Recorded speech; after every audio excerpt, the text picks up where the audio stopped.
Naka-heels pa nga ako dahil a-attend ako ng kasal. Shoot, mare, kinakasal na yung mga kaibigan ko samantalang ako lagi pa ring lasing. Pero okay lang yun dahil wala naman akong ambag.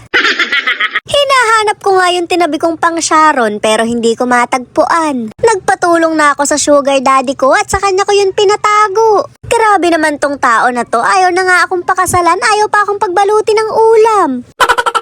Nag-safety na nga ako ng supot para secured na yung hapunan ko. Dapat kahit nilalamon ako ng inggit sa kinasal, busog man lang ako. Mahirap makisana all kung kumakalamang sikmura. Napakaputik pala ng dadaanan, bagong car wash pa naman siya. Isa pa rin yata to sa dahilan kung bakit ayaw akong pakasalan. Kung di ako sinusundo sa kanalan, hinahatid naman sa putikan.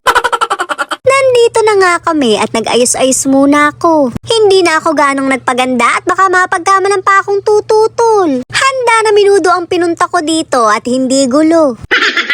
Kasama ko na nga yung kaibigan kong ikakasal at kabod ko siyang pinayuhan. Baka magbago pa isip niya, pwede pa siyang umatras. Kaso mare, buntis na nga pala. Masyado naman akong judger, baka naman busog lang, naparami ng kain ng handa.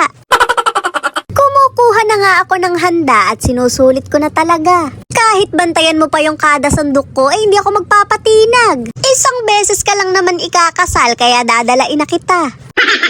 Grabe naman yan, mag-isa na nga lang ako sa buhay, pati ba naman sa pagkain. Sobra nga akong nalulungkot dahil mababawasan na naman ako ng kainuman. Bumubuo na sila ng pamilya, samantalang ako bumubuo ng 90 pang isang set. Minsan nga'y kulang pa dahil mas mahal sa ibang tindahan. Nag-toast na nga sila para sa buhay na magkasama. Napakatagal ko nang umiinom, ganun pala ang tamang pagtagay. Napakahirap naman ang procedure, una dapat may asawa ka. Pero mas lalo ako naawa sa sarili ko nung nag-kiss the bride na. Sabi ko na nga ba, dapat hindi na ako umattend. Puro baso na lang talaga ang didikit sa labi ko tuwing iinom. Mapawi nga yung lungkot at inggit ko, nilabas ko na yung supot ko. 5 years from now, nakikita ko na yung sarili ko sa kasal. Ganun pa rin mare, a-attend ng kasalan para magbalot ng ulam. Tinatapos ko na nga yung kinakain ko nang biglang dumating yung kaibigan ko. Siyempre bago ko siya i-congrats, iaabot ko muna yung supot ko. Inabot ko na rin yung pulang sobre para damihan yung takal. Alam niyo na mare, inspirasyon habang sumasandok.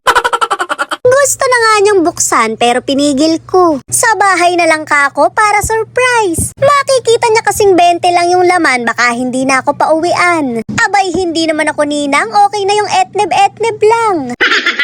Pero seryoso, masayang-masaya ako para sa kaibigan ko. Kung dati gin yung tinitimpla niya, soon gatas na. Nagpicture na rin kami at inagaw ko na yung bulaklak niya.